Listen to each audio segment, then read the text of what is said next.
আসসালামু আলাইকুম। ৮০ বছরের দাদি কিভাবে ধান ঝাড়ে আর কি, ধান থেকে তুষ আলাদা করে এবং খুদ আলাদা করে, চালের যে অংশকে খুদ বলে।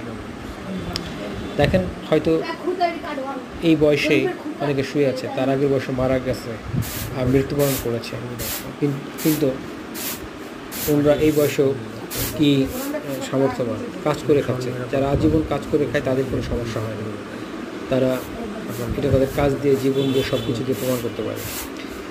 শহরে তো 40-45 বছরের বা এবং কি 30-20-22 বছরের মেয়েরা, যারা কি আমার মা বোন, তারা তো জানি না কীভাবে ঝাড়তে হয়, কারণ তারা এটা ইউজড না, বা তারা এতে অভ্যস্ত না। দেখেন, 80 বছরের এক বৃদ্ধা, সে ঝেড়ে ঝেড়ে নিজের কাজটা নিজে করে ফেলছে।